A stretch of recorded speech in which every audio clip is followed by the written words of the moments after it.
اعوذ باللہ من الشیطان الرجیم بسم اللہ الرحمن الرحیم۔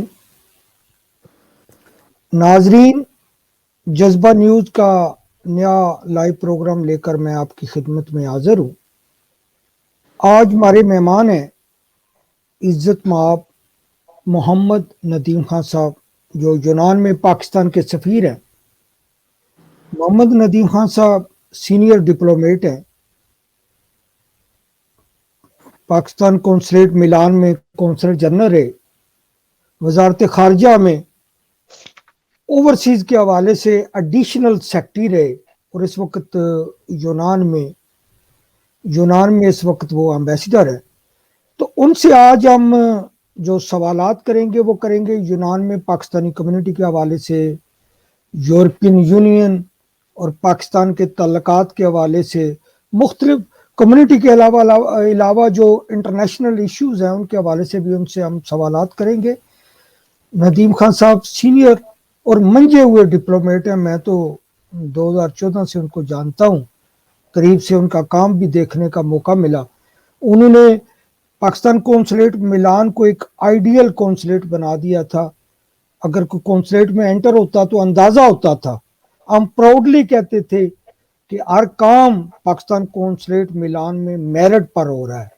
تو انشاءاللہ تعالی مجھے امید ہے کہ وہ یونان میں بھی اس طرح کی تبدیلیاں ضرور لائیں گے، یا بلکہ لا چکے ہوں گے۔ تو عزت مآب، میرا تو پہلا سوال آپ سے یہی ہے کہ یونان میں تعیناتی کے فوراً بعد آپ نے کیا ایسے اقدامات کیے پاکستانی کمیونٹی کی ویلفیئر کے لیے جو نظر آئے کہ واقعی ویلفیئر کے لیے کام ہوا ہے؟ جی جیسے آپ جانتے ہیں کہ یونان میں اور اٹلی میں جو پاکستانی کمیونٹی ہے ان میں کوئی بہت زیادہ فرق نہیں ہے۔ صرف تھوڑا سا جو فرق ہے وہ یہ ہے کہ یونان میں جو لوگ آتے ہیں وہ اپنے ملک سے باہر نکل کے پہلی دفعہ کسی ملک میں رہنا شروع کرتے ہیں، اور اٹلی میں جو لوگ آتے ہیں وہ یونان سے ہوتے ہوئے ہی آتے ہیں، تو ان کو تھوڑا بہت ایکسپیرینس ہوتا ہے۔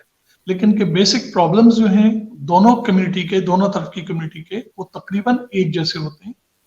اور یہی وجہ ہے کہ یہاں پہ اپنی تعیناتی کے دوران مجھے آتے کے ساتھ ہی پہلے دن سے اس چیز کا احساس تھا کہ ہماری کمیونٹی کو یہاں پہ کس طرح کے مسائل ہوں گے۔ یقیناً اس میں کچھ چیزیں ایسی بھی تھیں جو یہاں آنے کے بعد پتہ چلیں، اور جو یہاں کے حساب سے خاص طور پہ صرف ادھر کی جو کمیونٹی ہے ان کے ساتھ ان کو درپیش آتی۔ لیکن جو ایک ایکسپیرینس تھا سفارت خانے کو مینیج کرنے کا جو میرا میلان میں رہا، اس سے مجھے بڑی کامیابی رہی، بہت اس سے سپورٹ رہی، اور اس کی وجہ سے مجھے بہت زیادہ ٹائم صرف نہیں کرنا پڑا ان چیزوں کو اپنے حساب سے بنانے میں، اور یہاں کی کمیونٹی کو بھی اسی طرح کی سہولیات مہیا کرنے میں جو کہ میں نے میلان میں ایک ٹائم لگا کے، 1 سال لگا کے میں نے اس کو اسٹیبلش کیا تھا۔ سب سے پہلی چیز جو یہاں پہ آ کے ہم نے اپنی کمیونٹی کے لیے کی، ایک تو یہ کہ الیکٹرانک سرویلنس سسٹم یہاں پہ پہلے بھی کام کر رہا تھا، لیکن اس کو اور زیادہ اسٹرینتھن کیا، کیونکہ بنیادی چیز جو ہوتی ہے وہ یہ ہوتی ہے کہ سفارت خانوں سے شکایتیں کمیونٹی کو بہت زیادہ ہوتی ہیں، اور جو مینیجرز ہوتے ہیں، ٹاپ پہ جو بیٹھے ہوتے ہیں سفارت خانے کو جو مینیج کرتے ہیں، ان کے لیے ضروری ہے کہ وہ یہ سمجھ سکیں گے، یہ جان سکیں کہ کون سی کمپلینز جو ہیں ان کی جینون ہیں اور کون سی کمپلینز جو ہیں ایگزیجریٹڈ ہیں۔ تو یہ جاننا صرف اسی صورت میں ممکن ہو سکتا ہے کہ جب آپ نے مکمل طور پہ ایک الیکٹرانک سرویلنس سسٹم آپ نے لگایا ہوا ہو اپنے سفارت خانے کے اندر، جس میں تمام لوگوں کی سفارت خانے میں آمد اور اس کے بعد ان کاؤنٹرز پہ جانا، اور ان کاؤنٹرز پہ جانے کے بعد جو سرکاری اہلکار ہوتے ہیں ان کے ساتھ ان کی گفت و شنید، اور کیا جواب دیا گیا، کس طرح سے دیا گیا، کتنی دیر لگی، کتنی دیر انتظار کرنا پڑا، کس ٹائم پہ وہ انٹر ہوئے اور کس ٹائم پہ وہ باہر گئے، یہ ساری چیزیں اگر آپ کے پاس ریکارڈ کی صورت میں جمع ہو رہی ہیں اور کوئی کمپلین آتی ہے تو ہمارے لیے بہت آسان ہوتا ہے کہ اس کی تہ تک پہنچنا کہ اس کمپلیننٹ کے ساتھ کوئی زیادتی ہوئی ہے، کوئی اس کے ساتھ کسی نے ایسی چیز کی ہے جو قابل اعتراض ہے، یا جو کمپلین ہے وہ اپنی جگہ ہے لیکن حالات ایسے ہیں کہ اس سے زیادہ اس کی مدد نہیں کی جا سکتی۔ تو یہ سسٹم میں نے آڈیو اور ویژول دونوں یہاں پہ اسٹرینتھن کیے، اور ہر کاؤنٹر پہ جہاں پہ لوگ جاتے ہیں ادھر جتنی بھی بات چیت ہوتی ہے وہ ساری کی ساری آڈیو ریکارڈ ہوتی ہے۔ جس وقت سفارت خانے اسٹریٹ سے سفارت خانے میں انٹر ہوتے ہیں اس وقت سے لے کے وہ جہاں جہاں جس کاؤنٹر پہ جاتے ہیں وہاں کی ویڈیو فوٹیج ہوتی ہے ہمارے پاس، اور جب تک یہ واپس نہیں چلے جاتے اس وقت تک کا کسی کونے کی بھی کوئی جگہ ایسی نہیں ہے کہ جہاں کی ویڈیو فوٹیج ہمارے پاس نہ ہو. اسی طرح سفارت خانے کی جو ٹیلی فون لائنیں ہیں ان کو بھی کمپلیٹ ریکارڈنگ سسٹم اس کا کیا ہے, لاگ سسٹم بنایا ہے کہ جس میں ہمیں یہ پتہ چلتا رہتا ہے کہ کسی بھی وقت, کسی بھی دن, کسی بھی ٹائم کا ہم لاگ نکلوا کے دیکھ لیں کہ اس پہ کہاں سے کتنی کالیں ہوئی, کتنی دیر بات ہوئی, اور کیا اس ٹائم پہ یہ جو فون ہے وہ خالی رہا یا مصروف رہا. اس سے ہمیں یہ آسانی ہو جاتی ہے کہ جو لوگ شکایت کرتے ہیں کہ سفارت خانے کا فون جب بھی فون کریں وہ بزی رہتا ہے, تو ہمیں اس چیز کو سمجھنے میں آسانی ہوتی ہے کہ ان سے اس ٹائم, جس ٹائم پہ وہ فون کرتے ہیں, وہ وقت اور وہ نمبر ان سے لے کے ہم اپنے لاگ میں دیکھ سکتے ہیں کہ اس ٹائم پہ یہ دونوں لائنیں جو تھی بزی تھی یا خالی تھی. اگر خالی تھی تو اس کا مطلب ہے کہ کسی نے لائن اٹینڈ نہیں کی اور شکایت بجا ہے, اور اگر وہ دونوں لائنیں بزی تھی اور اس ٹائم پہ جس نے بھی, جو بھی کمپلیننٹ ہے یا اپلیکنٹ ہے, اس نے فون کیا تو یقیناً اسے پھر وہ لائن بزی ملے گی. تو ہمیں یہ اندازہ ہو جاتا ہے کہ جو شکایت ہے وہ کس حد تک جائز ہے اور کس حد تک ہمیں اس پہ اس کا ازالہ کرنا ہے.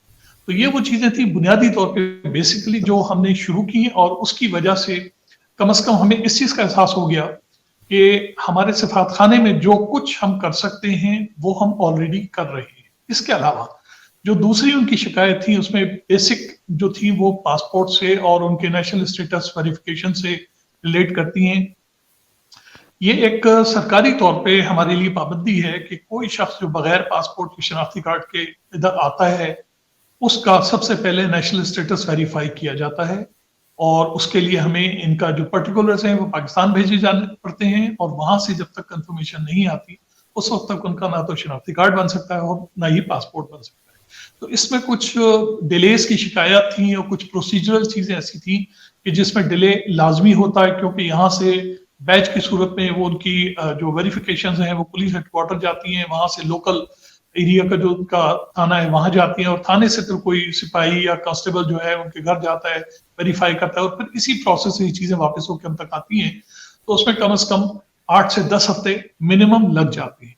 ہم نے سفارت خانے میں میرے آنے سے پہلے میرے ساتھیوں نے جو مجھ سے پہلے تھے پیشرو, انہوں نے یہاں پہ پولیس خدمت سینٹر کا افتتاح کر دیا تھا, اور وہ سسٹم آلریڈی کام کر رہا تھا. ہم نے اس کو تھوڑا سا اور اسٹریم لائن کیا, اور اب اس وقت صورتحال یہ ہے کہ 6 ہفتے کے اندر ہمارے پاس خاص طور پہ پنجاب پولیس کے ساتھ ہمارا ڈائریکٹ لنک ہے. الیکٹرانک ہم ان کو بھیجتے ہیں ای میل کے ذریعے ساری ڈیٹیلز ویریفیکیشن کے لیے, اور 6 ہفتے کے اندر اندر ان کی طرف سے یہ سارے جوابات ہم تک پہنچ جاتے ہیں. تو یہ والا جو معاملہ تھا اس کو ہم نے کسی حد تک, اس کا جو ٹائم ڈیلے ہے اس کو ہم نے کم کیا. اس کے علاوہ ایک اور جو پرابلم تھی جو میں نے دیکھی, جس کا مجھے احساس تھا کہ ہمیں اس کو ٹیکل کرنا ہے, وہ یہ کہ یہاں پہ خاصی بڑی تعداد میں پاکستانی بھی وفات ہوتی ہیں, کچھ ایکسیڈنٹ حادثات ہوتے ہیں, کچھ ویسے ہی بیچارے اپنی کسی بیماری کی وجہ سے یا کسی اور اس کی وجہ سے وفات پا جاتے ہیں. تو ان کی ڈیڈ باڈی بھیجنے کا کوئی ایک مناسب انتظام نہیں تھا, اور کیونکہ زیادہ تر لوگ یہاں پہ وہ ہوتے ہیں جو فائنینشلی اتنے اسٹرانگ نہیں ہوتے اور جاب کی تلاش میں آئے ہوتے ہیں, اور اسی دوران ان کی وفات ہو جاتی ہے. تو ان کی ڈیڈ باڈیز ٹرانسپورٹ کرنے کے لیے نہ تو ان کی فیملی جو پاکستان میں ہوتی ہے ان کے پاس اتنی سکت ہوتی ہے, اور نہ ہی یہاں پہ لوگ ایسے ہوتے ہیں جو ان کو سپورٹ کر سکیں. نتیجتاً اس سے پہلے کمیونٹی جو ہے وہ چندہ کرتی تھی, اور اس سے پھر ان کے جو اخراجات ہوتے ہیں وہ پورے کر کے ان کی ڈیڈ باڈیز ٹرانسپورٹ کی جاتی. تو میں نے اپنی منسٹری کو ریکویسٹ کی, اور انہوں نے بڑی مہربانی کی کہ اس چیز کو ایکسیپٹ کر لیا, اور انہوں نے ہمیں اجازت دی کہ ایسے لوگ جو کہ مستحقین ہوں, جو محتاج ہوں, جن کا کوئی آگے پیچھے یہاں پہ نہ ہو اور ان کی جو اخراجات برداشت کرنے کی قوت نہ ہو, تو ایسے لوگوں کو ہم ایک سسٹم کے تحت اس کو اپروو کر کے اور ان کی ڈیڈ باڈیز کو پاکستان بھجوانے کا انتظام سرکاری خرچ پہ ہم کر سکیں. یہ دوسری چیز تھی جو ہم نے ادھر کی. تیسری جو چیز تھی وہ یہ تھی کہ ہمیں اس چیز کا اندازہ تھا کہ یہاں پہ جو لوگ بھی آتے ہیں بیچارے بہت ہی نامساعد حالات میں آتے ہیں, اور آتے کے ساتھ ہی وہ چھوٹی چھوٹی جابس پہ لگتے ہیں, اور ہفتے میں 7 دن کام کرتے ہیں, 12 گھنٹے روز کام کرتے ہیں, تب جا کے بمشکل ان کو اتنا پیسہ اکٹھا ان کے پاس ہو سکتا ہے کہ وہ بمشکل اپنے آپ کا اخراجات نکال کے تھوڑے سے پیسے پاکستان بھیج سکیں. تو ان کے یقیناً 3-4 چکر سفارت خانے کے ضرور لگتے ہیں, کیونکہ ایک دفعہ وہ آئیں گے تو اپنے پرٹیکولرز دیں گے, پھر دوبارہ آئیں گے ویریفیکیشن کا معلوم کریں گے, پھر 30 دفعہ آئیں گے آئی ڈی کارڈ کے لیے, پھر 4تھی دفعہ پاسپورٹ کے لیے, پھر ان کو ریسیو کرنے کے لیے بھی. تو اس چیز کو ہم نے سامنے رکھا, اور ہم نے جو اس اپنی آپ سمجھیں کہ چھٹی کی قربانی دے کے ہم ہر سنڈے، جو پہلا سنڈے ہوتا ہے ہر مہینے کا، اس پہ سفارت خانہ کھولتے ہیں. اور یہ زیادہ تر ان لوگوں کے لیے ہوتا ہے جن کو چھٹی کرنی پڑتی ہے یا اپنی جاب ان کو ایک دن کی ان کی کاسٹ کرنی پڑتی ہے. ان لوگوں کے لیے ہم نے یہ سسٹم لگایا ہے کہ ہم ہر اتوار کو صبح 9 بجے سے لے کے 1 بجے تک سفارت خانہ کھولتے ہیں اور ان لوگوں کو یہ ساری سہولیات ہم پہنچاتے ہیں جو عام ورکنگ ڈیز میں تمام لوگوں کو ہوتی ہے. اس میں کوئی وہ نہیں ہے، تشخیص نہیں ہے کہ کون آتا ہے کون نہیں آتا. جو بھی بندہ آتا ہے اس دوران اس کو ہم اکوموڈیٹ کرتے ہیں. آپ اس سے اندازہ لگا لیں کہ پچھلے اتوار کو تقریباً 250 لوگ جو ہیں وہ سفارت خانے آئے اور ان کو اکوموڈیٹ کیا. تو اس کے علاوہ جو اور دوسری ان کی شکایات ہیں اس میں ہم سے ریلیٹڈ یا ہمارے کام سے ریلیٹڈ جو چیزیں ہوتی ہیں ان کو پرائرٹی پہ میں خود ان کو دیکھتا ہوں اور ہر شخص کو موقع دیا جاتا ہے کہ وہ ہم تک پہنچ سکے. اس سلسلے میں ہر سیکنڈ ویک میں تھرسڈے کو کھلی کچہری ہوتی ہے جس کو میں ہیڈ کرتا ہوں. میرے ساتھ میرے باقی 3 ساتھی بھی ہوتے ہیں. تو اس میں بھی جو شخص ہمارے پاس کمپلین لے کے آتا ہے ان کی کمپلینس کو فرسٹ ہینڈ ہم اس کو دیکھتے ہیں اور کوشش کرتے ہیں کہ اس کو ایڈریس کریں. ہم تک پہنچنے کے لیے یہ تو ایک کھلی کچہری ہوگی جو ہر 15ویں دن ہوتی ہے. اس کے علاوہ ہم نے ای میل سسٹم رکھا ہوا ہے. جن لوگوں کو پرابلم ہوتی ہے وہ اپنی ای میل کے ذریعے ہم تک اپروچ کرتے ہیں، ای میلز بھیجتے ہیں. اور صبح آفس میں جانے کے بعد میرا پہلا کام یہ ہوتا ہے کہ میں ساری ای میلز کو خود پرسنلی ذاتی طور پہ چیک کرتا ہوں، ان کو آرڈرز کرتا ہوں اور اس کے بعد ان کو فالو اپ کرتے ہیں کہ 4-5 دن کے بعد کہ ان کے اوپر کیا ایکشن ہوا. تو یہ بھی ایک طریقہ ہے لوگوں تک پہنچنے کا. پھر کچھ لوگ ایسے ہوتے ہیں جو کمپلین کرتے ہیں کہ جی ہم آپ تک نہیں پہنچ پا رہے ہیں. وہ اپنا اگر فون نمبر لکھتے ہیں تو پھر ہم ان کو فوراً میں خود کال کرتا ہوں اور ان سے پوچھتا ہوں کہ جی آپ بتائیں کہ آپ کا مسئلہ کیا ہے. اس کے علاوہ ہماری ایمرجنسی لائن ہے جو چھٹی کے دن یا آفس آورس کے علاوہ اگر کسی کو کوئی ایمرجنسی ہو جائے تو ہم تک اس لائن کے ذریعے اپروچ کر سکتے ہیں. اور اس کے علاوہ جو کمیونٹی ہماری دور دراز علاقوں میں وہاں پہ کونسل ٹیمیں ہم بھیجتے ہیں. میں خود بھی کئی کونسل ٹیمز میں اب تک جا چکا ہوں پچھلے سال اور ابھی نیکسٹ ویک بھی میرا وزٹ ہے انشاءاللہ. ان کے علاوہ کیمپس میں جو پاکستانی ہیں، ڈیٹینشن سینٹرز میں جو پاکستانی ہیں، جیلوں میں جو پاکستانی ہیں، ان کے پاس بھی میں نے پچھلی دفعہ کم از کم 7-8 وزٹ کیے اور ایک وزٹ میں ابھی 10 دن پہلے کر کے آیا ہوں اور ایک وزٹ اگلے نیکسٹ ویک میں ہے. تو پہلی فرصت میں نہ صرف میں بلکہ میرے ساتھی بھی ریگولر وزٹس پہ جا رہے ہیں. بیچ میں ایک گیپ آ گیا تھا 6-7 مہینے کا کیونکہ یہاں پہ لاک ڈاؤن تھا اور لوکل اتھارٹیز کی طرف سے ہمیں اجازت نہیں تھی جیلوں اور کیمپوں کو وزٹ کرنے میں. لیکن اب کیونکہ یہ 10-15 دن پہلے یہ لاک ڈاؤن ختم ہوا ہے تو ہم نے دوبارہ سے اپنے وزٹس شروع کر دی ہیں اور امید ہے کہ یہ انشاءاللہ چلتے رہیں گے. ایک آخری چیز جو ابھی ہم نے کچھ دن پہلے انٹروڈیوس کی ہے اپنی ایمبیسی کے اندر چانسلی میں، وہ یہ تھی کہ لوگوں کو پرابلم تھی. لوگ آتے تھے اور ان کو جب کسی فوٹو کاپی پرووائڈ کرنے کا کہا جاتا تھا تو ان کو تھوڑا دور جانا پڑتا تھا فوٹو کاپی کروانے کے لیے. اب ہم نے اپنے سفارت خانے کے اندر photocopy machine free of charge رکھ دی ہے. وہ ہر وقت آپریٹو رہتی ہے اور کوئی بھی بندہ جس کو ضرورت ہوتی ہے وہ اس سے فوٹو کاپی کروا سکتا ہے. لاسٹ جو اب ہم انشاءاللہ تعالی اگلے ہفتے سے ہم شروع کرنے جا رہے ہیں، ایک اور سب سے بڑا مسئلہ وہ لوگوں کو اطلاع پہنچانے کا ہوتا ہے کہ لوگوں کی یا تو نیشنل اسٹیٹس ویریفیکیشن کی اطلاع آ جاتی ہے لیکن ان تک نہیں پہنچتی. وہ پریشان رہتے ہیں کہ جی ہمیں کیسے پتہ چلے گا. تو وہ یا ای میل بھیجتے رہتے ہیں یا فون کرتے رہتے ہیں. ہم نے ایک سسٹم یہ شروع کیا ہے جو انشاءاللہ تعالی اگلے ہفتے سے مجھے امید ہے کہ ہم اس کو شروع کر دیں گے، ایگزیکیوٹ کر دیں گے. وہ یہ ہے کہ ہر شخص جو اپنا موبائل نمبر چھوڑ کے جائے گا، جیسے ہی اس کا پاسپورٹ ہمارے پاس آتا ہے، ریسیو ہوتا ہے، ہماری طرف سے اس کو ایک SMS میسج جائے گا کہ آپ کا پاسپورٹ تیار ہے اور آپ آ کے سفارت خانے سے اس کو وصول کر سکتے ہیں. اسی طرح جن لوگوں کا نیشنل اسٹیٹس ویریفیکیشن ہمارے پاس آ جائے گی ہم ان کو بھی SMS کے ذریعے اطلاع کریں گے کہ جی آپ کی ویریفیکیشن آ گئی ہے، آپ آ کے سفارت خانے میں اپنا پاسپورٹ بنوا سکتے ہیں. باقی اور کچھ چیزیں ہیں جن پہ ہم کام کر رہے ہیں. انشاءاللہ تعالی آئندہ آنے والے چند مہینوں کے اندر امید ہے کہ ہم بہت جلدی وہ سروسز بھی ان کو پرووائڈ کریں گے. میرا خیال ہے یہ وہ سروسز ہیں جو ہم اس چیز کو سمجھتے ہوئے کہ ہماری کمیونٹی کو اس کی ضرورت ہے، ہم نے کچھ اپنے انیشیٹو پہ اور کچھ ہماری منسٹری کی طرف سے انسٹرکشنز کو ہم نے فالو کرتے ہوئے یہ چیزیں ہم نے اپنی سسٹم میں ہم لے کے آئی. بہت شکریہ سر، آپ نے بڑی وضاحت سے جو آپ نے اقدامات پہ وہاں اٹھائے ہیں ان کی بڑی اچھے طریقے سے آپ نے وضاحت کی. مجھے تو خیر اندازہ تھا، میں نے آپ کا ورکنگ سٹائل ملان میں دیکھا ہوا ہے. تو میرے ساتھ ایک کو ہوسٹ ہیں مدثر خادم سول صاحب، وہ ہیں یونان میں. تو میں اب ان سے ریکویسٹ کروں گا کہ یونان کے حوالے سے اگر انہیں کوئی کوشچن کرنا ہے تو کریں. استعمال سفیر پاکستان، آپ کا ٹائم دینے کا بہت شکریہ. اور پیارا صاحب، میں آپ کو بھی خراج تحسین پیش کرتا ہوں کہ جذبہ کے کتنے بڑے پلیٹ فارم پر آپ نے ہمارے سفیر پاکستان صاحب کو سامنے لا کر بٹھایا اور ہمارے سوالوں کو جواب دینے میں وہ ہمارے ساتھ ہوئے.